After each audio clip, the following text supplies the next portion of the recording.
What is going on, Houston, Texas? Man, I really hope you guys enjoyed yesterday's interview, man, and got you guys really thinking. I think we got pretty good questions in, and I hope that we didn't miss quite a lot. If you haven't had a chance to take a peek at that, at the end of this video, you'll see a link towards that video, man. But tomorrow we have another special interview, man. And look, man, we're definitely making moves on this channel. We'll continue to push and raise the bar, and I really don't care who's left behind, to be honest. It's just that type of mode, just that type of mood that I'm currently in. And when there's a fire really lit under me, it's hard to really stop, especially when I'm the fire marshal. Hey, it's Saturday. Let's begin to really talk and dive into the Houston Texans organization as a whole, and really what they're doing to support really equality, not only in the NFL but the whole world, really, especially here in the United States of America. As you guys know, there has been a lot of protests against police brutality. I've talked about that on my channel. It's not anything new. It's something that's been going on very much here in this nation for the last 10 years. And so it should come to you guys as no surprise that this is really something that finally is getting some type of attention. I believe the NFL reported earlier this week that they will be spreading in the next 10 years $200 million worth toward this cause. I've said it before on my channel. I think even Spitz said it yesterday on The Sauce. It's all good and dandy for you to come out and say, I'm going to give $200 million or whatever amount of money towards justice, towards fighting equality without any restrictions on race or color or anything with your skin.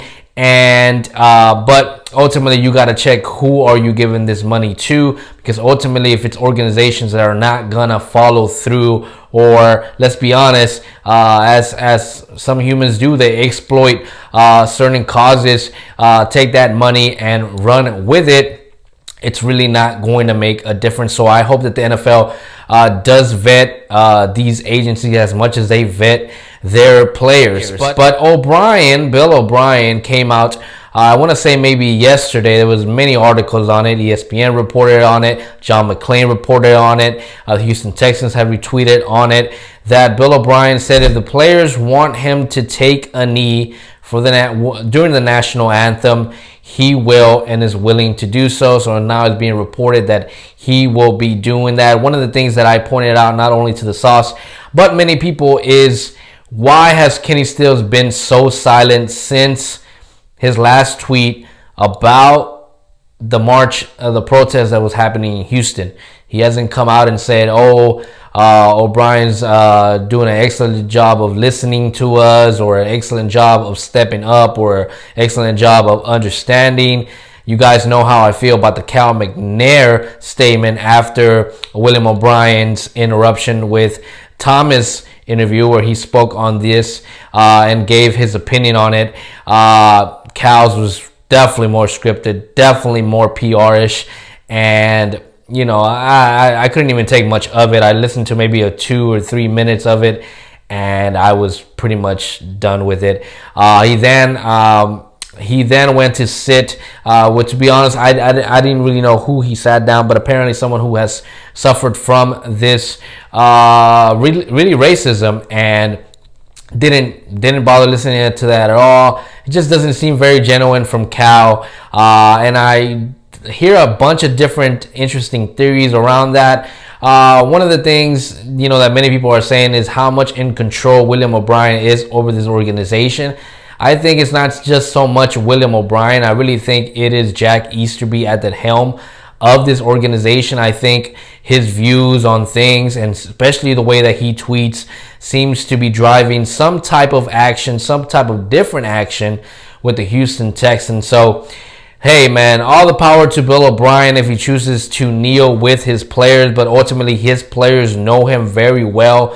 They'll know if it's genuine, or they'll know if it's something that they're trying to do to repair the image of the Houston Texans, and especially their image with the national media and everything that they've been suffering here in the last I would say this whole off season with the media. If you thought that the Texans were getting less coverage before, the coverage on them after the DeAndre Hopkins trades has been, if none, basically zero, right? Like if a little, just basically zero. And no pun intended to the number that I'm wearing today. But man, it's going to be interesting to see what other changes come with the Texan organization and their new sound of change that seems to be occurring with them, going to the players, going towards what they are wanting to do when it comes to play calling. They've come out and said that they're willing to listen to the players on more. Of course, that's on the offensive side of the ball. So man, it'll definitely be interesting to see what occurs there. But I hope you guys have a blessed Saturday. Don't forget to like the video, subscribe to the channel, man, so that you don't miss a beat. Tomorrow, like I said, we have a special guest joining us. I don't want to spoil it for you. Definitely want to leave you guys hanging. That way you guys can tune in tomorrow and really get a hold of a different point of view of someone who definitely has been not only in the organization but has reported for the team. So it'll be interesting to have him on and see his perspective of not only this that's occurring with the Texans when it comes to equality, but everything else that's been happening from the DeAndre Hopkins trade to the David Johnson acquiring to Brandon Cooks to all of that. We'll get into it, man. But you guys take it easy. Don't forget to comment your own opinion, man. Let me know what you think. Do you think that this is a genuine reaction from Bill O'Brien with his players? Do you think the players will see past this, or do you really think that there is a wave of change happening in the organization? And do you think that that will lead to being a little more open to certain players coming into the organization? You guys take it easy, baby. You know what it is. It's H-Town forever.